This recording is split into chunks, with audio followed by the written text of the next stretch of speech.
ਵਾਹਿਗੁਰੂ ਜੀ ਕਾ ਖਾਲਸਾ ਵਾਹਿਗੁਰੂ ਜੀ ਕੀ ਫਤਿਹ। TVT4 ਦੇ ਸਾਰੇ ਦਰਸ਼ਕ ਤੇ ਸਰੋਤੇ ਜਿਹੜੇ ਇਸ ਵਕਤ ਸਾਡੇ ਨਾਲ ਨਾਰਥ ਅਮਰੀਕਾ ਦੇ ਵਿੱਚੋਂ ਜੁੜੇ ਹੋਏ ਆ ਜਾਂ ਫਿਰ ਸੋਸ਼ਲ ਮੀਡੀਆ ਦੇ ਰਾਹੀਂ ਦੁਨੀਆ ਭਰ ਦੇ ਵਿੱਚ ਸਾਨੂੰ ਦੇਖ ਰਹੇ ਆ, ਮੈਂ ਅਮਰਵੀਰ ਸਿੰਘ ਅੱਜ ਆਪ ਸਭ ਦਾ ਇਸ ਗੁਫ਼ਤਗੂ ਪ੍ਰੋਗਰਾਮ ਦੇ ਵਿੱਚ ਤਹਿ ਦਿਲੋਂ ਸਵਾਗਤ ਕਰਦਾ। ਵਿਊਅਰਸ, ਅਸੀਂ ਲੰਘਾ ਜਿਹੜਾ ਸ਼ੁੱਕਰਵਾਰ ਸੀ ਉਸ ਦਿਨ ਇਹ ਗੱਲਬਾਤ ਕੀਤੀ ਸੀ ਇਸ ਸ਼ੋਅ ਦੇ ਵਿੱਚ ਡਾਕਟਰ ਇਕਤਦਾਰ ਕਰਾਮਤ ਚੀਮਾ ਹੋਰਾਂ ਦੇ ਨਾਲ ਕਿ ਜਿਹੜਾ 5 ਅਗਸਤ ਨੂੰ ਦਿਨ ਲੰਘਿਆ, ਕਿਵੇਂ ਉਸ ਦਿਨ ਭਾਰਤ ਦੀ ਜਿਹੜੀ ਹਕੂਮਤ ਹੈ, ਜਿਹੜੇ ਇਸ ਵਕਤ ਹਾਇਰਾਰਕੀ ਦੇ ਉੱਤੇ ਬੰਦੇ ਬੈਠੇ ਆ, ਉਹਨਾਂ ਵੱਲੋਂ ਸਿੱਧਾ ਇਹ ਐਲਾਨ ਕਰ ਦਿੱਤਾ ਗਿਆ ਕਿ ਹੁਣ ਜਿਹੜਾ ਭਾਰਤ ਹੈ ਉਹ ਹਿੰਦੂ ਰਾਸ਼ਟਰ ਬਣ ਗਿਆ। ਸੋ ਜਿਹੜਾ 5 ਅਗਸਤ ਨੂੰ ਅਯੁੱਧਿਆ ਦੇ ਵਿੱਚ ਰਾਮ ਮੰਦਿਰ ਦਾ ਜਿਹੜੀ ਸ਼ੁਰੂਆਤ ਕੀਤੀ ਗਈ ਹੈ, ਇੱਕ ਹਿਸਾਬ ਨਾਲ ਨੀਂਹ ਪੱਥਰ ਰੱਖਿਆ ਗਿਆ।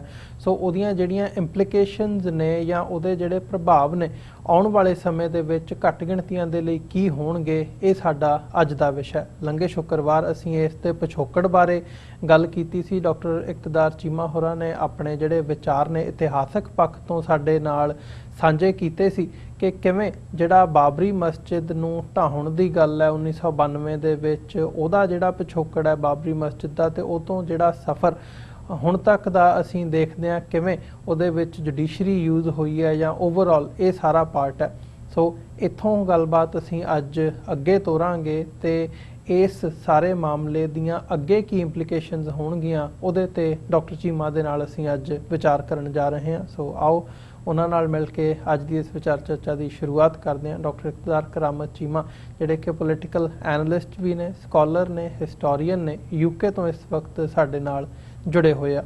ਡਾਕਟਰ ਚੀਮਾ, ਤੁਹਾਡਾ ਸਵਾਗਤ ਹੈ ਜੀ। ਵਾਹਿਗੁਰੂ ਜੀ ਕਾ ਖਾਲਸਾ ਵਾਹਿਗੁਰੂ ਜੀ ਕੀ ਫਤਿਹ ਜੀ। ਅਮਰਵੀਰ, ਤੁਹਾਨੂੰ ਤੇ ਸੁਣਨ ਵਾਲਿਆਂ ਸਾਰਿਆਂ ਸਰੋਤਿਆਂ ਨੂੰ ਸਲਾਮ ਅਲੈਕੁਮ ਤੇ ਵਾਹਿਗੁਰੂ ਜੀ ਕਾ ਖਾਲਸਾ ਵਾਹਿਗੁਰੂ ਜੀ ਕੀ ਫਤਿਹ ਜੀ। ਡਾਕਟਰ ਚੀਮਾ, ਗੱਲਬਾਤ ਨੂੰ ਅੱਗੇ ਤੋਰੀਏ ਉੱਥੋਂ ਹੀ ਜਿੱਥੇ ਅਸੀਂ ਲੰਘੇ ਸ਼ੁੱਕਰਵਾਰ ਖਤਮ ਕੀਤੀ ਸੀ ਗੱਲ। ਸੋ ਹੁਣ ਜੇ ਅੱਜ ਦੇ ਸਮੇਂ ਦੀ ਗੱਲ ਕਰਨੀ ਹੋਵੇ, ਜਿੱਥੇ ਪਿਛੋਕੜ ਦੀ ਅਸੀਂ ਗੱਲ ਕਰਕੇ ਹਟੇ ਸੀ, ਹੁਣ ਅੱਜ ਦੇ ਸਮੇਂ ਦੇ ਵਿੱਚ ਜਿਹੜੇ ਹਾਲਾਤ ਬਣੇ ਹੋਏ ਨੇ ਉਹ ਕਿਸ ਦਿਸ਼ਾ ਵੱਲ ਜਾਂਦੇ ਨਜ਼ਰ ਆ ਰਹੇ ਨੇ? ਜਿਵੇਂ ਹਕੂਮਤ ਵੱਲੋਂ ਮੋਦੀ ਹੋਵੇ, ਮੋਹਨ ਭਾਗਵਤ ਹੋਣ ਜਾਂ ਆਦਿੱਤਿਆਨਾਥ ਯੋਗੀ ਹੋਣ, ਜਿਨ੍ਹਾਂ ਦਾ ਵੀ ਉੱਥੇ ਤੁਸੀਂ ਬਿਆਨ ਦੇਖੋ ਜਾਂ ਉਸ ਅਯੁੱਧਿਆ ਦੇ ਮੁਕਾਮ ਤੋਂ ਜੋ ਉਹਨਾਂ ਨੇ ਤਕਰੀਰ ਕੀਤੀ ਹੈ, ਉਹ ਇਹੀ ਇਸ਼ਾਰਾ ਕਰਦੀ ਹੈ ਕਿ ਜਿਹੜਾ ਭਾਰਤ ਦਾ ਇੱਕ ਸੈਕੂਲਰਿਜ਼ਮ ਦਾ ਪਾਰਟ ਸੀ, ਡੈਮੋਕ੍ਰੇਸੀ ਦਾ ਪਾਰਟ ਸੀ 1947 ਤੋਂ ਲੈ ਕੇ ਹੁਣ ਤੱਕ, ਹੁਣ ਉਹ ਅਸੀਂ ਖਤਮ ਕਰ ਦਿੱਤਾ ਹੈ ਤੇ ਹੁਣ ਭਾਰਤ ਦਾ, ਨਵੇਂ ਭਾਰਤ ਦਾ ਜਿਹੜਾ ਜਨਮ ਹੈ ਉਹ ਹੋਇਆ। ਨਵਾਂ ਭਾਰਤ ਕੀ, ਉਹ ਹਿੰਦੂ ਰਾਸ਼ਟਰ ਸਿੱਧਾ ਇੱਕ ਇੰਡੀਕੇਸ਼ਨ ਹੈ। ਹਾਂਜੀ ਅਮਰਵੀਰ, ਧੰਨਵਾਦ ਜੀ। ਜਿਹੜੀ ਤੁਸੀਂ ਗੱਲ ਕੀਤੀ ਕਿ ਇਹਨਾਂ ਨੇ ਹਿੰਦੂ ਰਾਸ਼ਟਰ ਦੀ ਬੁਨਿਆਦ ਰੱਖ ਕੇ ਤਾਂ ਜਿਹੜੇ ਇੰਡੀਆ 'ਚ ਸੈਕੂਲਰਿਜ਼ਮ ਤੇ ਡੈਮੋਕ੍ਰੇਸੀ ਸੀ ਉਸ ਰਾਹ ਤੋਂ ਹਟ ਗਏ ਨੇ। ਮੈਂ ਸਮਝਦਾ ਕਿ ਇੰਡੀਆ ਨਾ ਤਾਂ ਕਦੇ ਸੈਕੂਲਰ ਸੀ ਤੇ ਨਾ ਹੀ ਕਦੇ ਉੱਥੇ ਰੀਅਲ ਡੈਮੋਕ੍ਰੇਸੀ ਸੀ। ਸੈਕੂਲਰਿਜ਼ਮ ਦੀ ਕਹਾਣੀ ਫਿਰ ਕਿਸੇ ਵੇਲੇ ਡਿਸਕਸ ਕਰਾਂਗੇ। ਬਹਰਹਾਲ ਮੈਂ ਆਪਣੇ ਸਰੋਤਿਆਂ ਨੂੰ ਇਹ ਦੱਸਦਾ ਜਾਵਾਂ ਕਿ ਇੰਡੀਆ ਉਸ ਵੇਲੇ ਸੈਕੂਲਰ ਡਿਕਲੇਅਰ ਕੀਤਾ ਇੰਦਰਾ ਗਾਂਧੀ ਨੇ ਜਦੋਂ ਇੰਡੀਆ ਦੇ ਵਿੱਚ ਕਨਸਟੀਟਿਊਸ਼ਨ ਮੌਜੂਦ ਨਹੀਂ ਸੀ। ਇੱਕ ਤਰ੍ਹਾਂ ਦਾ ਨਹੀਂ ਬਲਕਿ ਕਲੀਅਰ ਸ਼ਬਦਾਂ 'ਚ ਐਮਰਜੈਂਸੀ ਸੀ, ਜਿਹਨੂੰ ਤੁਸੀਂ ਸਿਵਲ ਮਾਰਸ਼ਲ ਲਾ ਕਹਿ ਸਕਦੇ ਹੋ। ਜਿਸ ਵੇਲੇ ਨਾ ਤੇ ਭਾਰਤ ਦਾ ਸੰਵਿਧਾਨ ਯਾਨੀ ਕਨਸਟੀਟਿਊਸ਼ਨ ਸਸਪੈਂਡ ਸੀ, ਉਸ ਵਕਤ ਅਸੈਂਬਲੀਆਂ ਸਸਪੈਂਡ ਸਨ। ਇੰਦਰਾ ਗਾਂਧੀ ਨੇ ਜਿਹੜੀ ਐਮਰਜੈਂਸੀ ਲਾਈ, ਉਹਦੇ ਦੌਰਾਨ ਉਹਨੇ ਭਾਰਤ ਨੂੰ ਸੈਕੂਲਰ ਸਟੇਟ ਡਿਕਲੇਅਰ ਕੀਤਾ ਸੀ। ਸੋ ਤੁਸੀਂ ਅੰਦਾਜ਼ਾ ਲਾ ਲਓ ਵੀ ਜਿਸ ਵੇਲੇ ਕਿਸੇ ਮੁਲਕ ਦਾ ਸੰਵਿਧਾਨ ਸਸਪੈਂਡ ਹੋਵੇ, ਕਨਸਟੀਟਿਊਸ਼ਨ ਨਾ ਹੋਵੇ, ਅਸੈਂਬਲੀਆਂ ਨਾ ਹੋਣ, ਉਹਦੇ ਵਿੱਚ ਇੱਕ ਮੁਲਕ ਨੂੰ ਸੈਕੂਲਰ ਡਿਕਲੇਅਰ ਕਰਨਾ ਮਜ਼ਾਕ ਨਹੀਂ ਸੀ ਤੇ ਹੋਰ ਕੀ ਸੀ। ਬਹਰਹਾਲ ਭਾਰਤ ਕਦੇ ਵੀ ਸੈਕੂਲਰ ਦੇਸ਼ ਨਹੀਂ ਸੀ, ਹਮੇਸ਼ਾ ਤੋਂ ਉੱਥੇ ਕਦੇ ਲੁਕ ਛੁਪ ਕੇ, ਤੇ ਹੁਣ ਸਿਰਫ ਫਰਕ ਇੰਨਾ ਪਿਆ ਕਿ ਪਹਿਲਾਂ ਜਦੋਂ ਕਾਂਗਰਸੀ ਸਰਕਾਰ ਸੀ ਉਹ ਲੁਕ ਛੁਪ ਕੇ ਕਰਦੀ ਸੀ ਘੱਟ ਗਿਣਤੀਆਂ ਦਾ ਘਾਣ, ਤੇ ਹੁਣ ਉਹੀ ਉਹਨਾਂ ਦਾ ਜਿਹੜਾ ਏਜੰਡਾ ਹੈ ਉਹ ਖੁੱਲ੍ਹੇਆਮ ਜਿਹੜੀ ਹੈ BJP ਦੀ ਸਰਕਾਰ ਜਿਹੜੀ ਹੈ ਉਹ ਇੰਪਲੀਮੈਂਟ ਕਰ ਰਹੀ ਹੈ। ਰਹਿ ਗਈ ਗੱਲ ਡੈਮੋਕ੍ਰੇਸੀ ਦੀ, ਤੇ ਡੈਮੋਕ੍ਰੇਸੀ ਕਦੇ ਵੀ ਨਹੀਂ ਸੀ ਭਾਰਤ ਇੱਕ ਪ੍ਰੋਸੀਜਰਲ ਡੈਮੋਕ੍ਰੇਸੀ ਹੈ। ਸਿਰਫ ਇਲੈਕਸ਼ਨ ਕਰਾ ਦੇਣੇ ਤੇ ਇਲੈਕਸ਼ਨਾਂ ਦੇ ਨਤੀਜੇ ਦੇ ਵਿੱਚ ਇੱਕ ਵੱਡੀ ਗਿਣਤੀ ਦੇ ਲੋਕਾਂ ਦਾ ਬਾਰ-ਬਾਰ ਅਸੈਂਬਲੀਆਂ 'ਚ ਆ ਕੇ ਇਲੈਕਟ ਹੋ ਜਾਣਾ, ਉਹ ਕੋਈ ਡੈਮੋਕ੍ਰੇਸੀ ਨਹੀਂ ਹੁੰਦੀ। ਤੁਸੀਂ ਦੇਖੋ ਅੰਗਰੇਜ਼ ਦੇ ਦੌਰ 'ਚ ਡੈਮੋਕ੍ਰੇਸੀ ਸੀ, ਉਹਨਾਂ ਨੇ ਪ੍ਰਪੋਰਸ਼ਨੇਟ ਰਿਪਰੈਜ਼ੈਂਟੇਸ਼ਨ ਦਿੱਤੀ ਹੋਈ ਸੀ, ਜਿਹਦੀ ਵਜ੍ਹਾ ਤੋਂ ਘੱਟ ਗਿਣਤੀਆਂ ਦਾ ਕੁਛ ਨਾ ਕੁਛ ਅੰਗਰੇਜ਼ ਦੇ ਜ਼ਮਾਨੇ 'ਚ ਇੰਡੀਆ ਦੇ ਵਿੱਚ ਕੋਈ ਨਾ ਕੋਈ ਇੱਕ ਰੋਲ ਰਹਿੰਦਾ ਸੀ। ਐਨੀਵੇ ਇਹ ਇੱਕ ਡਿਫਰੈਂਟ ਡਿਬੇਟ ਹੈ। ਜਿਹੜੀ ਗੱਲ ਤੁਸੀਂ ਕੀਤੀ ਵੀ ਹੁਣ ਹੋ ਕੀ ਰਿਹਾ ਤੇ ਕੀ ਹੋਣ ਜਾ ਰਿਹਾ, ਤੁਹਾਨੂੰ ਯਾਦ ਹੋਏਗਾ ਕਿ 3 ਜੂਨ 2015 ਨੂੰ ਟੌਮ ਲੈਂਟਸ ਹਿਊਮਨ ਰਾਈਟਸ ਕਮਿਸ਼ਨ ਜਿਹੜਾ ਅਮਰੀਕਨ ਕਾਂਗਰਸ ਦਾ ਇੱਕ ਕਮਿਸ਼ਨ ਹੈ, ਉਹਨੇ ਇੱਕ ਸੁਣਵਾਈ ਕੀਤੀ ਸੀ ਮੋਦੀ ਦੇ ਪਹਿਲੇ ਪ੍ਰੀਮੀਅਰਸ਼ਿਪ 'ਚ, ਜਿਹਦੇ 'ਚ ਮੈਨੂੰ ਵੀ ਉਹਨਾਂ ਨੇ ਸੱਦਿਆ ਸੀ ਐਜ਼ ਐਕਸਪਰਟ ਵਿਟਨੈਸ। ਉਸ ਵੇਲੇ ਮੈਂ US ਕਾਂਗਰਸ ਜਿਹੜੇ ਤੁਹਾਡੇ ਕਾਂਗਰਸ ਦੇ ਅਧਿਕਾਰੀ ਨੇ ਜਾਂ ਜਿਹੜੇ ਤੁਹਾਡੇ ਹਾਊਸ ਆਫ ਰਿਪਰੈਜ਼ੈਂਟੇਟਿਵ ਦੇ ਮੈਂਬਰ ਨੇ, ਉਹਨਾਂ ਸਾਰਿਆਂ ਨੂੰ ਇਹ ਦੱਸਿਆ ਸੀ ਕਿ ਭਾਰਤ 'ਚ ਕੀ ਹੋਣ ਜਾ ਰਿਹਾ, ਕਿਉਂਕਿ ਜਿਹੜੀ ਇਸ ਵਕਤ ਹਿੰਦੂਤਵਾ ਦੀ ਆਈਡੀਓਲੋਜੀ ਹੈ ਨਾ, ਉਹ ਬੜੀ ਕਲੀਅਰ ਹੈ। 1923 ਦੇ ਵਿੱਚ ਦਮੋਦਰ ਸਵਰਕਰ ਨੇ ਇੱਕ ਕਿਤਾਬਚਾ ਲਿਖਿਆ ਸੀ ਜਿਹਦਾ ਟਾਈਟਲ ਹੀ ਸੀ ਹਿੰਦੂਤਵਾ। ਉਹਦੀ ਜਿਹੜੀ ਆਈਡੀਓਲੋਜੀ ਹੈ, ਉਹ ਵੈਸੇ ਛੋਟਾ ਜਿਹਾ ਕਿਤਾਬਚਾ ਪੜ੍ਹਨ ਦੇ ਕਾਬਲ ਹੈ, ਪੜ੍ਹਨਾ ਚਾਹੀਦਾ।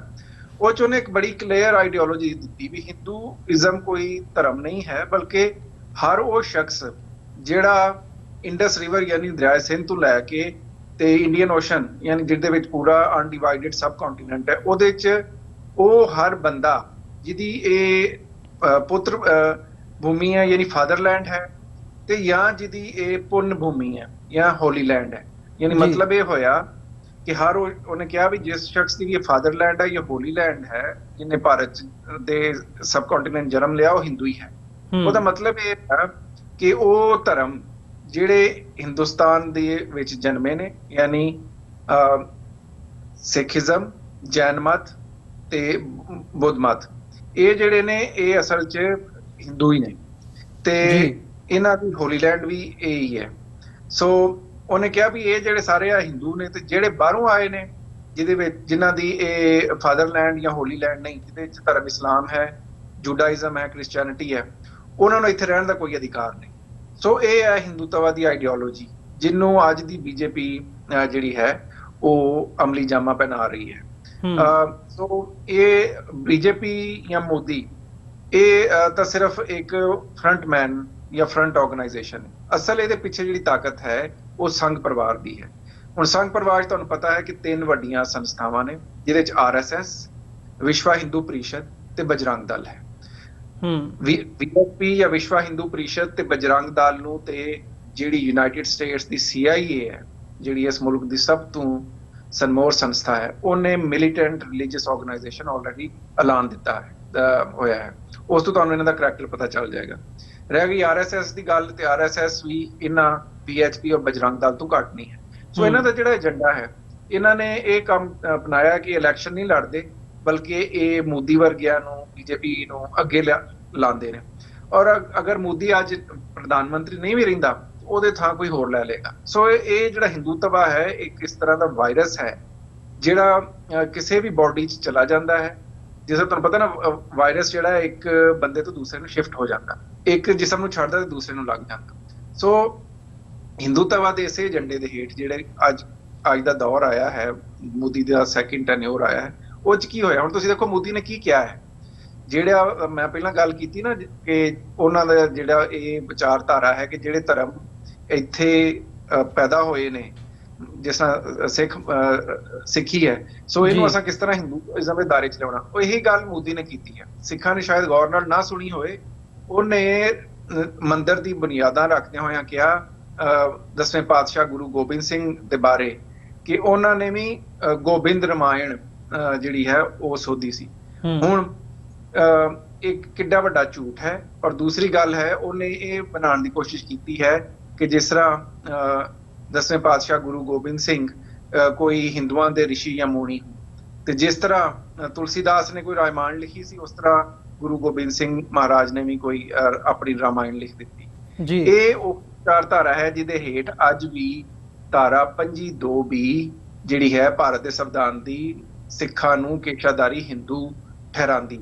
ਇਹ ਉਹੀ ਵਿਚਾਰਧਾਰਾ ਹੈ ਜਿਹਦੇ ਤਹਿਤ ਇਹਨਾਂ ਨੇ ਸ੍ਰੀ ਦਰਬਾਰ ਸਾਹਿਬ ਦੇ ਮੁਕਾਬਲੇ 'ਚ ਅੰਮ੍ਰਿਤਸਰ 'ਚ ਦੁਰਗਿਆਣਾ ਮੰਦਿਰ ਦੀ ਨੀਂਹ ਰੱਖੀ। ਔਰ ਤੁਹਾਨੂੰ ਪਤਾ ਹੈ ਕਿ ਮੋਦੀ ਸਰਕਾਰ ਦੇ ਪਹਿਲੇ ਟੈਨਿਓਰ 'ਚ ਦੁਰਗਿਆਣੇ ਮੰਦਿਰ ਦੇ ਉੱਤੇ ਕਿੰਨਾ ਪੈਸਾ ਲਾਇਆ ਗਿਆ ਹੈ ਉਹਨੂੰ ਸ੍ਰੀ ਦਰਬਾਰ ਸਾਹਿਬ ਦੇ ਮੁਕਾਬਲੇ ਤੇ ਖੜਾ ਕਰਨ ਲਈ।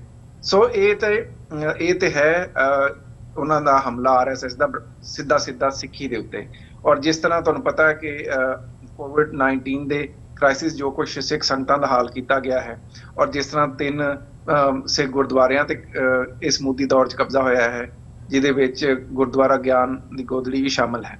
ਸੋ ਇਹ ਇੱਕ ਪਾਸੇ ਤਾਂ ਜਿਹੜੀ ਉੱਥੇ ਸਿੱਖ ਧਰਮ ਹੈ ਉਹਦੇ ਵਾਸਤੇ ਇਹ ਚੈਲੰਜਸ ਨੇ, ਪਰ ਉਸ ਤੋਂ ਵੱਧ ਕਿਉਂਕਿ ਮੁਸਲਮਾਨ ਜਿਹੜੇ ਨੇ ਉਹ ਇਸ ਵਕਤ ਭਾਰਤ ਦੀ ਆਬਾਦੀ ਦਾ 15% ਹਿੱਸਾ ਨੇ ਜੀ। ਔਰ ਇੰਡੋਨੇਸ਼ੀਆ ਦੇ ਬਾਅਦ ਸਭ ਤੋਂ ਜ਼ਿਆਦਾ ਮੁਸਲਮਾਨਾਂ ਦੀ ਵਸੋਂ ਆਬਾਦੀ ਦੇ ਹਿਸਾਬ ਨਾਲ ਅਗਰ ਕਿਤਲੇ ਹੈ ਤਾਂ ਉਹ ਭਾਰਤ 'ਚ ਹੈ।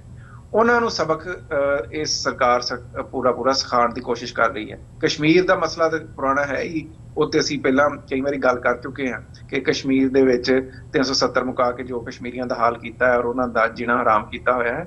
ਜਿਹੜਾ ਆਮ ਸਧਾਰਨ ਆਮ ਮੁਸਲਮਾਨ ਹੈ ਉਹਦੇ ਵਾਸਤੇ ਵੀ ਤੁਸੀਂ ਦੇਖੋ ਕਿ ਇਹਨਾਂ ਨੇ ਜਦੋਂ ਦਾ ਸੀਏ ਲਾਗੂ ਕੀਤਾ ਹੈ ਉਹਦਾ ਮਕਸਦ ਹੀ ਇਹ ਹੈ ਕਿ ਮੁਸਲਮਾਨਾਂ ਨੂੰ ਕਿਸ ਤਰ੍ਹਾਂ ਭਾਰਤ ਤੋਂ ਕੱਢਣਾ ਹੈ।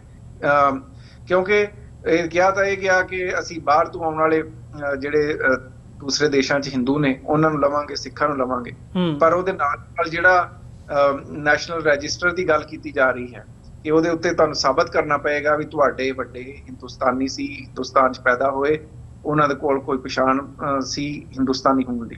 ਸੋ ਉਹ ਤਰੀਕਾਕਾਰ ਵਰਤ ਕੇ ਨੈਸ਼ਨਲ ਰਜਿਸਟਰ ਨੂੰ ਆਉਣ ਵਾਲੇ ਸਮੇਂ 'ਚ ਇੰਪਲੀਮੈਂਟ ਕਰਨਗੇ ਔਰ ਮੁਸਲਮਾਨਾਂ ਨੂੰ ਕਿਸੇ ਤਰ੍ਹਾਂ ਇੱਕ ਸਟੇਟਲੈਸ ਜਿਹੜੇ ਉੱਥੇ ਮੁਸਲਮਾਨ ਵਸਦੇ ਨੇ ਉਹਨਾਂ ਨੂੰ ਸਟੇਟਲੈਸ ਬਣਾ ਦੇਣਗੇ। ਆਲਰੇਡੀ ਇਹਨਾਂ ਨੇ ਕੰਮ ਸ਼ੁਰੂ ਕਰ ਦਿੱਤਾ। ਆਸਾਮ ਦੇ ਵਿੱਚ ਜਿਹੜੇ ਇਹਨਾਂ ਨੇ ਸੋ ਕਾਲਡ ਰੈਫਿਊਜੀ ਜਾਂ ਜਿਹੜੇ ਇਮੀਗ੍ਰੈਂਟਸ ਦੇ ਕੈਂਪ, ਡਿਪੋਰਟੇਸ਼ਨ ਕੈਂਪ ਸ਼ੁਰੂ ਕੀਤੇ ਨੇ, ਉਸ ਕੋਲ ਪੈਰਲਲ ਜਿਸ ਤਰ੍ਹਾਂ ਹਿਟਲਰ ਨੇ ਆਪਣੇ ਕਨਸੈਂਟਰੇਸ਼ਨ ਕੈਂਪ ਸ਼ੁਰੂ ਕੀਤੇ ਸਨ, ਉਹ ਕੰਮ ਇਹਨਾਂ ਨੇ ਸ਼ੁਰੂ ਕਰ ਦਿੱਤਾ ਹੈ।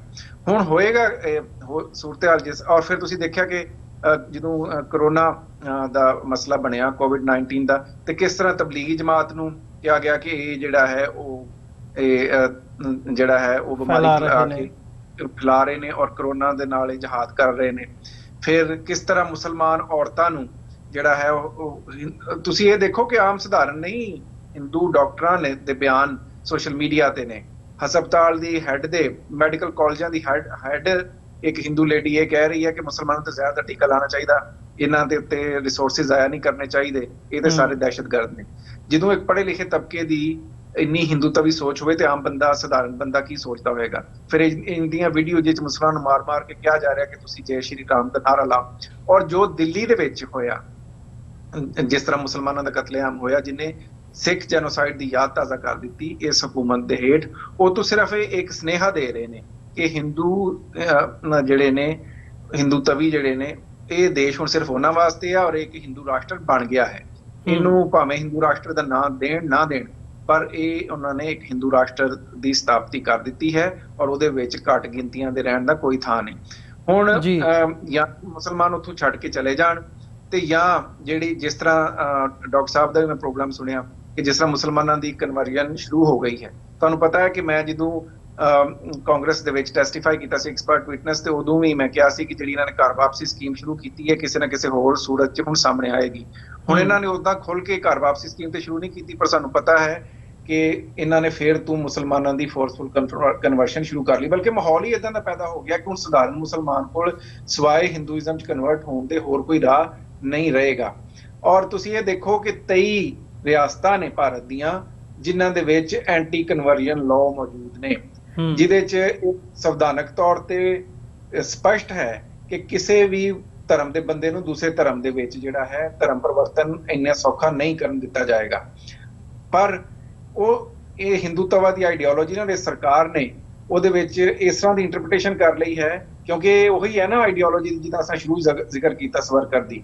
ਉਹ ਕਹਿੰਦੇ ਨੇ ਕਿ ਜੀ ਜਿਹੜੇ ਇੱਥੇ ਪੈਦਾ ਹੋਏ ਆ ਮੁਸਲਮਾਨ, ਉਹ ਤਾਂ ਪਹਿਲਾਂ ਹੀ ਹਿੰਦੂ ਸੀ, ਉਹਨਾਂ ਦੇ ਵੱਡੇ, ਉਹ ਤਾਂ ਕਨਵਰਟ ਕਰ ਹੀ ਨਹੀਂ ਰਹੇ, ਉਹ ਤਾਂ ਫਿਰ ਧਰਮ ਦੇ ਪਰਿਵਰਤਨ ਦੀ ਗੱਲ ਹੀ ਨਹੀਂ ਹੈਗੀ, ਉਹ ਤੇ ਆਪਣੇ ਧਰਮ 'ਚ ਵਾਪਸ ਆ ਰਹੇ ਨੇ। ਇਸ ਵਾਸਤੇ ਜਿਹੜੇ 23 ਇਸ ਵਕਤ ਇੰਡੀਅਨ ਸਟੇਟਸ ਦੇ ਵਿੱਚ ਲਾਜ਼ ਨੇ ਜਿਹੜੇ ਧਰਮ ਪਰਿਵਰਤਨ ਜਾਂ ਕਨਵਰਜਨ ਤੇ ਪਾਬੰਦੀ ਲਾਉਂਦੇ ਨੇ, ਉਹ ਕਹਿੰਦੇ ਨੇ ਕਿ ਜੇ ਕਿਸੇ ਨੇ ਹਿੰਦੂ ਬਣਨਾ ਉੱਤੇ ਅਪਲਾਈ ਹੀ ਨਹੀਂ ਹੁੰਦੇ। ਹਾਂ, ਜੇ ਕਿਸੇ ਨੇ ਹਿੰਦੂ ਮਤ ਛੱਡ ਕੇ ਮੁਸਲਮਾਨ ਬਣਨਾ ਹੈ ਉਹਦੇ ਵਾਸਤੇ ਬਹੁਤ ਸਾਰੀਆਂ ਰਿਸਟ੍ਰਿਕਸ਼ਨਸ ਨੇ। ਜੇ ਈਸਾਈ ਬਣਨਾ ਉਹਦੇ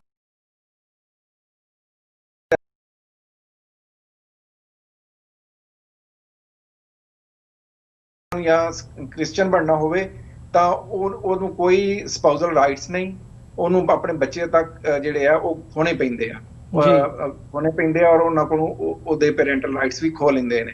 ਸੋ ਇਹ ਜਿਹੜਾ ਹੈ ਉਹ ਹੋ ਰਿਹਾ ਹੈ। ਪਰ ਇਹਦੇ 'ਚ ਜਿਹੜੀ ਦੇਖਣ ਦੀ ਗੱਲ ਹੈ, ਜਿਸ ਤਰੀਕੇ ਨਾਲ ਮੋਦੀ ਉੱਥੇ ਅਪੀਅਰ ਹੋਇਆ ਰਾਮ ਮੰਦਿਰ ਦੀ ਇਨੋਗ੍ਰੇਸ਼ਨ ਤੇ, ਜਿਸ ਤਰ੍ਹਾਂ ਦੇ ਉਹਨੇ ਕੱਪੜੇ ਪਾਏ ਸਨ, ਜਿਸ ਤਰ੍ਹਾਂ ਦੇ ਉਹਨੇ ਆਪਣੇ ਚਿੱਟੇ ਜਿਹੇ ਡਰਾਮਾ ਕਰਨ ਲਈ ਕੇਸ਼ ਰੱਖੇ ਸਨ, ਉਹ ਲੱਗਦਾ ਸੀ ਕੋਈ ਹਿੰਦੂ ਰਿਸ਼ੀ ਮੁਨੀ ਹੈ।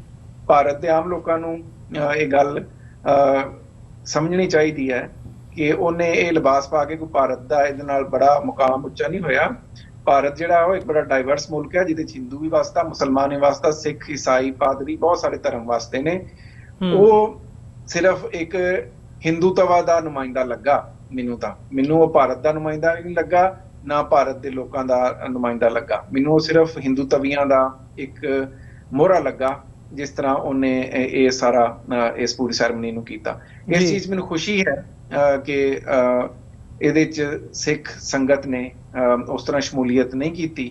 ਔਰ ਅਸੀਂ ਇਹ ਦੇਖਿਆ ਕਿ ਗਿਆਨੀ ਜੀ ਨੇ ਵੀ ਅੰਮ੍ਰਿਤਸਰ ਤੋਂ ਉਹਨਾਂ ਨੂੰ ਵੀ ਸੱਦਾ ਦਿੱਤਾ ਗਿਆ ਸੀ ਕਿ ਉਹ ਆਉਣ, ਲੇਕਿਨ ਗਿਆਨੀ ਹਰਪ੍ਰੀਤ ਸਿੰਘ ਨੇ ਇਹਦੇ 'ਚ ਸ਼ਮੂਲੀਅਤ ਨਾ ਕਰਕੇ ਇੱਕ ਚੰਗਾ ਸੁਨੇਹਾ ਦਿੱਤਾ ਹੈ। ਮੈਂ ਕੁਛ ਦੇਖਿਆ ਕਿ ਸਿੱਖ ਸੰਗਤ ਦੇ ਕੁਛ ਬੰਦੇ ਇੱਦਾਂ ਦੇ ਵੀ ਆ, ਉਹਨਾਂ ਟਵੀਟ ਵੀ ਕੀਤੇ ਕਿ ਅੱਜ ਰਾਮ ਮੰਦਿਰ ਦੀ ਜਿਹੜੀ ਨੀਂਹ ਰੱਖੀ ਗਈ ਹੈ, ਇਹ 'ਚ ਸਿੱਖਾਂ ਦੀ ਕੰਟਰੀਬਿਊਸ਼ਨ ਵੀ ਸ਼ਾਮਲ ਹੈ ਕਿ ਗੁਰੂ ਗੋਬਿੰਦ ਸਿੰਘ ਔਰ ਦੂਸਰੇ ਸਿੱਖ ਗੁਰੂਆਂ ਨੇ ਜਿਹੜੀ ਮੁਗਲ ਰਾਜ ਦੇ ਖਿਲਾਫ ਰੈਜ਼ਿਸਟੈਂਸ ਕੀਤੀ ਹੈ, ਉਹ ਵੀ ਇਸ ਅੱਜ ਰਾਮ ਮੰਦਿਰ ਨੂੰ ਬਣਾਉਣ ਦੇ ਵਿੱਚ ਸ਼ਾਮਲ ਹੈ। ਉਹ ਬੜੇ ਹੀ ਸਾਡੇ ਨਾਦਾਨ ਦੋਸਤ ਨੇ, ਜਿਸ ਸਿੱਖ ਭਰਾ ਨੇ, ਜਿਨ੍ਹਾਂ ਨੇ ਇੱਦਾਂ ਦੇ ਟਵੀਟ ਕੀਤੇ ਆ, ਕਿਉਂਕਿ ਹਿੰਦੂਤਵਾ ਤੇ ਇਹ ਚਾਹੁੰਦੀ ਆ ਕਿ ਇੱਦਾਂ ਦੀ ਗੱਲ ਚੱਲੇ। ਪਰ ਜਿਨ੍ਹਾਂ ਨੇ ਟਵੀਟ ਕੀਤੇ, ਉਹਨਾਂ ਨੂੰ ਚਾਹੀਦਾ ਵੀ ਸਿੱਖ ਇਤਿਹਾਸ ਨੂੰ ਚੰਗੀ ਤਰ੍ਹਾਂ ਪੜ੍ਹਨ। ਉਹਨਾਂ ਨੂੰ ਪਤਾ ਚੱਲੇਗਾ ਕਿ ਗੁਰੂ ਗੋਬਿੰਦ ਸਿੰਘ ਦੀ ਜਿਨ੍ਹਾਂ ਨੇ ਪੁੱਤਰ ਸ਼ਹੀਦ ਕੀਤੇ, ਸਿੱਖਾਂ ਨੇ ਉਹਨਾਂ ਦੀ ਏਟ ਨਾਲ ਏਟਤਾ ਵਜਾਈ, ਪਰ ਨਬੀ ਖਾਨ ਗਨੀ ਖਾਨ ਗੁਰੂ ਮਹਾਰਾਜ ਦੇ ਗੁਰੂ ਸਾਹਿਬ ਨੇ ਉਹਨਾਂ ਨੂੰ ਆਪਣੇ ਪੁੱਤਰ ਕਰਾਰ ਦਿੱਤਾ ਸੀ। ਔਰ ਜੇ ਮੁਗਲ ਰਾਜ ਦੀ ਵੀ ਗੱਲ ਹੋਵੇ ਤੇ ਤੁਹਾਨੂੰ ਪਤਾ ਹੈ ਕਿ ਔਰੰਗਜ਼ੇਬ ਦੇ ਮਰਨ ਦੇ ਬਾਅਦ ਜਦੋਂ ਬਾਦਸ਼ਾਹ ਬਹਾਦਰ ਸ਼ਾਹ ਅਵਲ ਜਾਂ ਪਹਿਲਾ ਬਹਾਦਰ ਸ਼ਾਹ ਜਦੋਂ ਤਖਤ ਤੇ ਬੈਠਾ, ਤੇ ਗੁਰੂ ਸਾਹਿਬ ਆਪੀ ਤਸ਼ਰੀਫ ਲੈ ਗਏ ਔਰ ਉਹਦੀ ਜਿਹੜੀ ਅਖਬਾਰ ਦਰਬਾਰ ਮੌਲਾ, ਜਿਹੜੀ ਬਾਦਸ਼ਾਹ ਦੀ ਆਫੀਸ਼ੀਅਲ ਪ੍ਰੋਸੀਡਿੰਗ ਹੈ, ਉਹਦੇ 'ਚ ਉਸ ਵਕਤ ਦੇ ਮੁਸਲਮਾਨ ਹਿਸਟੋਰੀਅਨ ਲਿਖਿਆ ਕਿ ਗੁਰੂ ਸਾਹਿਬ ਸ਼ਸਤਰਧਾਰੀ ਹੋ ਕੇ ਇੱਥੇ ਆਏ ਔਰ ਉਹਨਾਂ ਨੇ ਬਾਦਸ਼ਾਹ ਨੂੰ ਸ਼ਰਫੀਆਂ ਦਿੱਤੀਆਂ। ਉਹਨੇ ਕਿਹਾ ਕਿ ਪਹਿਲੀ ਵਾਰੀ ਹੋਇਆ ਕਿ ਬਾਦਸ਼ਾਹ ਹਮੇਸ਼ਾ ਆਪਣੀ ਤਾਜਪੋਸ਼ੀ ਦੇ ਮੌਕੇ ਕਿਸੇ ਨੂੰ ਕੁਝ ਦਿੰਦੇ ਨੇ, ਪਰ ਗੁਰੂ ਸਾਹਿਬ ਨੇ ਬਾਦਸ਼ਾਹ ਨੂੰ ਨਵਾਜ਼ਿਆ ਹੈ। ਸੋ ਇਹ ਜਿਹੜਾ ਇਤਿਹਾਸ ਹੈ ਉਹ ਯਾਦ ਰੱਖਣਾ ਚਾਹੀਦਾ। ਔਰ ਸਿੱਖਾਂ ਨੂੰ ਇਹ ਵੀ ਹੋਣਾ ਚਾਹੀਦਾ ਕਿ ਸਪੋਜ਼ਿਡਲੀ ਜੇ ਪੂਰੇ ਹਿੰਦੁਸਤਾਨ ਦੇ ਵਿੱਚ ਮੁਸਲਮਾਨ ਕਨਵਰਟ ਹੋ ਜਾਣ ਜਾਂ ਉਹਨਾਂ ਨੂੰ ਇੱਥੋਂ ਕੱਢ ਵੀ ਦਿੱਤਾ ਜਾਏ ਜਾਂ ਧਰਮ ਇਸਲਾਮ ਮੁੱਕ ਹੀ ਜਾਏ ਹਿੰਦੁਸਤਾਨ 'ਚ, ਤੇ ਫਿਰ ਹੀ ਮੁਸਲਮਾਨਾਂ ਦੇ 52 ਹੋਰ ਮੁਲਕ ਨੇ, 52 ਮੈਂਬਰ ਸਟੇਟ ਨੇ ਇਸ ਵਕਤ ਯੂਨਾਈਟਿਡ ਨੇਸ਼ਨਸ ਦੀਆਂ, ਜਿਹੜੀਆਂ ਮੁਸਲਮਾਨ ਦੇਸ਼ਾਂ ਦੀਆਂ ਨੇ। ਮੁਸਲਮਾਨਾਂ ਉਸ ਤਰ੍ਹਾਂ ਫਰਕ ਨਹੀਂ ਪਏਗਾ, ਕਿਉਂਕਿ ਮੁਸਲਮਾਨਾਂ ਨੇ ਇਸ ਤਰ੍ਹਾਂ ਦੇ ਰਾਜ ਬਹੁਤ ਸਾਰੇ ਹੰਡਾਏ ਆ। ਮੁਸਲਮਾਨਾਂ ਨੇ ਜੈਨੋਸਾਈਡਸ ਬਹੁਤ ਸਾਰੀਆਂ ਫੇਸ ਕੀਤੀਆਂ, ਜਿਸ ਤਰ੍ਹਾਂ ਹਲਾਕੂ ਖਾਨ, ਚੰਗੇਜ਼ ਖਾਨ ਉੱਠੇ ਤੇ ਉਹਨਾਂ ਨੇ ਖਿਲਾਫਤ ਬਗਦਾਦ ਮੁਕਾਈ, ਖਵਾਰਜ਼ਮ ਸ਼ਾਹੀ ਐਮਪਾਇਰ। ਇਹ ਦੋ ਐਮਪਾਇਰ ਜਿਹੜੀਆਂ ਨੇ ਅੱਜ ਦੀ, ਅਗਰ ਇਹਨਾਂ ਨੂੰ ਇਕੱਠਾ ਕੀਤਾ ਜਾਏ ਤੇ ਅੱਜ ਦੀ ਅੱਧੀ ਦੁਨੀਆ ਦੇ ਉੱਤੇ ਮੁਸਲਮਾਨਾਂ ਦਾ ਰਾਜ ਮੁਕਾਉਣ ਵਾਲੇ ਸਨ ਮੰਗੋਲ, ਚੰਗੇਜ਼ ਖਾਨ ਵਗੈਰਾ, ਜਿਨ੍ਹਾਂ ਨੇ 1215 ਚ ਖਿਲਾਫਤ ਅਬਾਸੀਆ ਮੁਕਾਈ ਸੀ। ਮੁਸਲਮਾਨ ਅਗਰ ਏਡੀਆਂ ਵੱਡੀਆਂ ਜੈਨੋਸਾਈਡ ਸਹਾਰ ਕੇ ਅੱਜ ਵੀ 52 ਮੁਲਕ ਨੇ, ਤੇ ਆਉਣ ਵਾਲੇ ਸਮੇਂ 'ਚ ਵੀ ਉਹਨਾਂ ਨੂੰ ਫਰਕ ਨਹੀਂ ਪੈਂਦਾ। ਪਰ ਜੇ ਸਿੱਖਾਂ ਦੇ ਸਿਧਾਂਤ ਨੂੰ ਢਾਲ ਲੱਗ ਗਈ, ਔਰ ਸਿੱਖਾਂ ਨੂੰ ਤਾਂ ਦੇਖੋ ਇਹਨਾਂ ਵਾਸਤੇ ਕਾਂਗਰਸ ਵੀ ਉਦਾਂ ਹੀ ਆ ਤੇ ਬੀਜੇਪੀ ਵੀ। ਤੁਹਾਨੂੰ ਯਾਦ ਹੋਣਾ ਚਾਹੀਦਾ ਇਸ ਪੂਰੀ ਦੀ ਪੂਰੀ ਸੀਰੀਜ਼ 'ਚ ਕਾਂਗਰਸ ਵੀ ਐਕਸਪੋਜ਼ ਹੋਈ ਹੈ।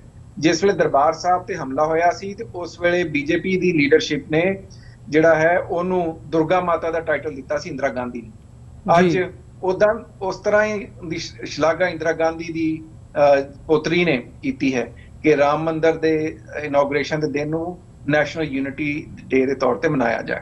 ਸੋ ਇਸ ਵਾਸਤੇ ਖਾਸ ਤੌਰ ਤੇ ਸਿੱਖਾਂ ਨੂੰ ਇਹ ਸਮਝਣਾ ਚਾਹੀਦਾ ਕਿ ਮੈਨੂੰ ਜ਼ਿਆਦਾ ਫਿਕਰ ਇਸ ਵਕਤ ਮੁਸਲਮਾਨਾਂ ਤੋਂ ਜ਼ਿਆਦਾ ਆਪਣੀ ਸਿੱਖ ਸੰਗਤ ਦਾ ਹੈ, ਕਿਉਂਕਿ ਜਿਸ ਤਰ੍ਹਾਂ ਜਿਹੜਾ ਹੈ ਉਹ ਬੀਜੇਪੀ ਸਰਕਾਰ ਹੁਣ ਉੱਥੇ ਦਾ ਕੁਰਿਕੂਲਮ ਸਿਲੇਬਸ ਬਦਲਣ ਜਾ ਰਹੀ ਹੈ, ਔਰ ਉਹਦੇ ਨਾਲ ਸਿੱਖਾਂ ਦੇ ਜਿਹੜਾ ਵਿਚਾਰਧਾਰਾ ਹੈ, ਸਿੱਖ ਆਈਡੀਓਲੋਜੀ ਹੈ, RSS ਜਿਸ ਤਰ੍ਹਾਂ ਪੰਜਾਬ 'ਚ ਨੂੰ ਢਾਲ ਆ ਰਹੀ ਹੈ, ਉਹਦੇ ਨਾਲ ਫਿਰ ਇਦਾਂ ਹੀ ਹੋਏਗਾ ਕਿ ਸਿੱਖ ਜਿਹੜੇ ਨੇ ਉਹ ਸਿਰਫ ਜਿਹੜੇ ਪੰਜਾਬ 'ਚ ਵਾਸਤੇ ਨੇ, ਰੱਬ ਨਾ ਕਰੇ ਉਹ ਜਾਂ ਤਾਂ ਜਿਸ ਤਰ੍ਹਾਂ ਭਾਰਤ ਦਾ ਸੰਵਿਧਾਨ ਉਹਨਾਂ ਨੂੰ ਪੇਸ਼ਾਦਾਰੀ ਹਿੰਦੂ ਕਰਾਰ ਦਿੰਦਾ ਹੈ ਉਸ ਤਰ੍ਹਾਂ ਦੇ ਹੋ ਜਾਣਗੇ, ਤੇ ਜਿਹੜੇ ਆਪਣੀ ਹੋਂਦ ਤੇ ਖੜੇ ਰਹਿਣਗੇ ਉਹਨਾਂ ਲਈ ਅੱਗੇ ਹੀ ਬਹੁਤ ਸਾਰੀਆਂ ਮੁਸ਼ਕਲਾਤਾਂ ਸਾਡੇ ਸਾਹਮਣੇ ਨੇ। ਸੋ ਇਸ ਵਕਤ ਇਹ ਸੂਰਤ-ਏ-ਹਾਲ ਹੈ। ਬਿਲਕੁਲ, ਪਰ ਇੱਥੇ ਸਾਰੇ ਫੈਕਟਰਸ ਨੂੰ ਜੇ ਦੇਖਣਾ ਹੋਵੇ, ਜਿਹੜੇ ਹਾਲਾਤ ਨੇ ਹੁਣ ਵੱਧ ਤੋਂ ਬੱਤਰ ਹੁੰਦੇ ਨਜ਼ਰ ਆ ਰਹੇ ਨੇ, ਕੀ ਸਮਝਦੇ ਹੋ ਕਿ ਆਉਣ ਵਾਲੇ ਸਮੇਂ ਦੇ ਵਿੱਚ ਉਹ ਸਿੱਖ ਹੋਣ, ਮੁਸਲਮਾਨ ਹੋਣ ਜਾਂ ਬਾਹਰ ਅਸੀਂ ਜਿੱਥੇ ਡਾਇਸਪੋਰਾ ਦੇ ਵਿੱਚ ਬੈਠੇ ਆ, ਆਵਾਜ਼ ਹੈ ਇੱਕ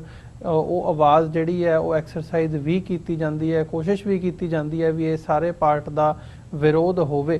ਕੀ ਆਉਣ ਵਾਲੇ ਸਮੇਂ ਦੇ ਵਿੱਚ ਕੋਈ ਇੱਦਾਂ ਦਾ ਕੋਈ ਸਾਧਨ ਬਣ ਸਕਦੇ ਆ ਜਿੱਥੇ ਉੱਥੇ ਗਰਾਊਂਡ ਲੈਵਲ ਤੇ ਜਦੋਂ ਅਸੀਂ ਦੇਖਦੇ ਹਾਂ ਇਸ ਵਕਤ ਜਿਹੜੇ ਲੈਫਟ ਲੀਨਿੰਗ ਆਰਗੇਨਾਈਜੇਸ਼ਨਸ ਵੀ ਨੇ ਉਹਨਾਂ ਨੂੰ ਵੀ ਨਿਸ਼ਾਨਾ ਬਣਾਇਆ ਜਾ ਰਿਹਾ ਹੈ, ਸਿੱਖਾਂ, ਮੁਸਲਮਾਨਾਂ, ਦਲਿਤਾਂ ਦੇ ਨਾਲ ਅਦਰਵਾਈਜ਼ ਜਦੋਂ ਅਸੀਂ ਦੇਖਦੇ ਹਾਂ ਉਹ ਰਾਈਟਰਸ ਹੋਣ, ਪ੍ਰੋਗਰੈਸਿਵਸ ਹੋਣ, ਇਸ ਕੈਟਾਗਰੀ ਦੇ ਥੱਲੇ ਜਿੰਨੇ ਵੀ ਲੋਕ ਆਉਂਦੇ ਆ ਸਾਰਿਆਂ ਨੂੰ ਨੂੜਿਆ ਜਾ ਰਿਹਾ ਹੈ, ਧੱਕਿਆ ਜਾ ਰਿਹਾ ਹੈ ਤੇ ਨਿਸ਼ਾਨਾ ਬਣਾਇਆ ਜਾ ਰਿਹਾ ਹੈ। ਤਸ਼ੱਦਦ ਥਰੂ ਆਊਟ ਜਿਹੜਾ ਹੈ ਉਹ ਢਾਹਿਆ ਜਾ ਰਿਹਾ ਹੈ। ਉਹ ਹਿੰਦੂਤਵਾ ਦੇ ਥੱਲੇ, ਹਿੰਦੂ ਹਿੰਦੁਸਤਾਨ ਦੇ ਥੱਲੇ ਜਿਹੜੀ ਨੀਤੀ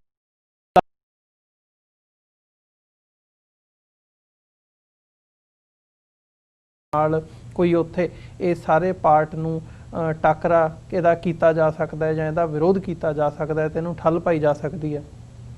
ਦੇਖੋ, ਇੱਕ ਹੁੰਦਾ ਬੰਦਿਆਂ ਦਾ ਬਣਾਏ ਹੋਏ ਕਾਨੂੰਨ, ਇੱਕ ਹੁੰਦਾ ਰੱਬ ਦੇ ਬਣਾਏ ਹੋਏ ਕਾਨੂੰਨ। ਇਹ ਜੋ ਕੁਝ ਹੋ ਰਿਹਾ ਇਹ ਲਾਅ ਆਫ ਨੇਚਰ ਦੇ ਖਿਲਾਫ ਹੈ, ਜਿੰਨਾ ਅਤਿਆਚਾਰ ਉੱਥੇ ਲੋਕਾਂ ਤੇ ਹੋ ਰਿਹਾ। ਸੋ ਤੁਸੀਂ ਦੇਖੋ ਕਿ ਜਦੋਂ ਵੀ ਦੇਸ਼ਾਂ ਨੇ ਟੁੱਟਣਾ ਹੁੰਦਾ ਤੇ ਉਹਦੇ ਵਾਸਤੇ ਕੋਈ ਜ਼ਰੂਰੀ ਨਹੀਂ ਹੁੰਦਾ ਜੰਗਾਂ ਲਾਈਆਂ ਜਾਣ ਜਾਂ ਬਾਹਰੋਂ ਕੋਈ ਆਰਮੀ ਆਏਗੀ ਜਿਹੜੀ ਉਹਨੂੰ ਫਤਿਹ ਕਰ ਲਏਗੀ।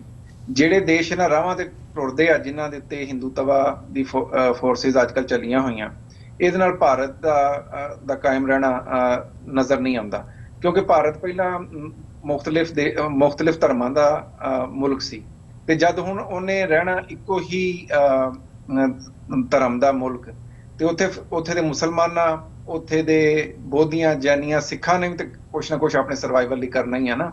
ਤੁਸੀਂ ਦੇਖੋ 15% ਪਰ ਪਾਪੂਲੇਸ਼ਨ ਮੁਸਲਮਾਨ ਹੈ, ਤਕਰੀਬਨ 17% ਦਲਿਤ ਭਾਈਚਾਰਾ ਵੱਸਦਾ, ਜਿਨ੍ਹਾਂ ਨੂੰ ਅੱਜ ਵੀ ਉਹ ਅਛੂਤ ਸਮਝਦੀ ਹੈ ਉੱਥੇ ਦੀ ਬਾਹਮਣ ਕਲਾਸ, ਜਿਨ੍ਹਾਂ ਨੂੰ ਅੱਜ ਵੀ ਲੋਕ ਸਭਾ ਦੀ ਬਹੁਤ ਸਾਰੀ ਕਨਸਟੀਟੂਐਂਸੀ 'ਚ ਕੈਂਡੀਡੇਟ ਕੋਈ ਨਹੀਂ ਬਣਨ ਦਿੰਦਾ। ਸੋ 16-17% ਉਹ ਹੋ ਗਏ, 15% ਇਹ ਹੋ ਗਏ। ਸਿੱਖਾਂ ਦੀ ਸੰਖਿਆ ਭਾਵੇਂ ਥੋੜੀ ਹੈ, ਤਕਰੀਬਨ 30-35% ਆਬਾਦੀ ਇਸ ਤਰ੍ਹਾਂ ਦੀ ਹੈ ਜਿਹਨੂੰ ਇੰਡੀਆ ਫਰੈਂਚਾਈਜ਼ ਕਰ ਰਿਹਾ। ਜਿਸ ਤਰ੍ਹਾਂ 1984 ਦਰਬਾਰ ਸਾਹਿਬ ਤੇ ਹਮਲਾ ਕਰਕੇ ਇਹਨਾਂ ਨੇ ਇੱਕ ਲੀਕ ਖਿੱਚ ਦਿੱਤੀ ਆ, ਉਹੀ ਲੀਕ ਹੁਣ ਇਹਨਾਂ ਨੇ ਦੁਬਾਰਾ ਜਿਹੜਾ ਹੈ ਉਹ ਰਾਮ ਮੰਦਿਰ ਦੀ ਬੁਨਿਆਦ ਰੱਖ ਕੇ ਖਿੱਚੀ ਹੈ। ਤੁਸੀਂ ਦੇਖ ਲਓ ਕਿ ਇਹ ਜੋ ਕੁਝ ਹੋ ਰਿਹਾ ਨਾ, ਉਸ ਖਿੱਤੇ ਦੇ ਹਾਲਾਤ ਪਹਿਲਾਂ ਹੀ ਇਦਾਂ ਦੇ ਬਣ ਰਹੇ ਆ। ਰਹੀ ਸੀ ਕਸਰ ਇਹ ਆਪ ਹੀ ਜਿਹੜੀ ਆ ਪੂਰੀ ਕਰ ਰਹੇ ਨੇ। ਚੀਨ ਇਹਨਾਂ ਦੇ ਇਲਾਕੇ ਦੱਬ ਕੇ ਬਹਿ ਗਿਆ, ਉੱਤੇ ਇਹ ਚੋਣ ਨਹੀਂ ਕਰ ਸਕੇ। ਨੇਪਾਲ ਵਰਗਾ ਮੁਲਕ ਜਿਹਦੇ ਪੁਰਾਣਾ, ਜਦੋਂ ਪਹਿਲਾਂ ਉੱਥੇ ਹਿੰਦੂ ਰਾਜਾ ਹੁੰਦਾ ਸੀ ਤੇ ਭਾਰਤ ਦੇ ਸਿਆਸਤਦਾਨ ਜਾ ਕੇ ਉਹਦੇ ਪੈਰ ਧੋ ਕੇ ਪੀਂਦੇ ਸੀ ਵੀ ਤੂੰ ਇਕੱਲਾ ਹੀ ਹਿੰਦੂ ਰਾਜਾ ਪੂਰੇ ਦੁਨੀਆ ਦੇ ਵਿੱਚ। ਅੱਜ ਉਹ ਨੇਪਾਲ ਇਹਨਾਂ ਨੂੰ ਔਖਾ ਵਿਖਾ ਰਿਹਾ। ਅਫਗਾਨਿਸਤਾਨ ਦੇ ਵਿੱਚ ਇਹਨਾਂ 10 ਸਾਲ ਜਿਹੜਾ ਬਹਿ ਕੇ ਉੱਥੇ ਪਾਕਿਸਤਾਨ ਦੇ ਵਿੱਚ ਅੱਤਵਾਦ ਫੈਲਾਇਆ ਵਾ ਰੌ ਨੇ, ਉਹ ਪਾਲਿਸੀ ਨਾਕਾਮ ਹੋ ਗਈ ਹੈ। ਅਫਗਾਨਿਸਤਾਨ ਨੂੰ ਪਤਾ ਕਿ ਹੁਣ ਸਟੇਬਿਲਿਟੀ ਵਾਸਤੇ ਉਹਨੂੰ ਭਾਰਤ ਦੇ ਇਸ ਚਲਾਕ ਤੇ ਮਕਾਰੀ ਦੇ ਜਾਲ ਚੋਂ ਨਿਕਲਣਾ ਹੈ। ਈਰਾਨ ਦੇ ਵਿੱਚ ਇਹਨਾਂ ਨੇ ਸ਼ਾਹਬਾਜ਼ ਦੇ ਵਿੱਚ ਜਿਹੜੀ ਇਨਵੈਸਟਮੈਂਟ ਕੀਤੀ ਸੀ, ਈਰਾਨ ਵੀ ਇਹਨਾਂ ਤੋਂ ਵੱਖ ਹੋ ਗਿਆ। ਸ੍ਰੀਲੰਕਾ ਜਿਹੜਾ ਹੈ ਉਹ ਵੀ ਦੂਰ ਹੈ। ਫਿਰ ਜਿਹਦੇ ਇਹਨਾਂ ਅਸਾਮ ਦੇ ਵਿੱਚ ਕਨਸੈਂਟਰੇਸ਼ਨ ਕੈਂਪ ਬਣਾਏ ਉਹ ਰੋਹਿੰਗਿਆ ਮੁਸਲਮਾਨਾਂ ਨੂੰ ਜਿਸ ਤਰ੍ਹਾਂ ਹੇਕ ਕੇ ਇਹਨਾਂ ਨੇ ਸੁੱਟਿਆ, ਬੰਗਲਾਦੇਸ਼ ਇਹਨਾਂ ਤੋਂ ਦੂਰ ਹੋ ਗਿਆ। ਸੋ ਭਾਰਤ ਆਈਸੋਲੇਸ਼ਨ ਦਾ ਸ਼ਿਕਾਰ ਹੈ।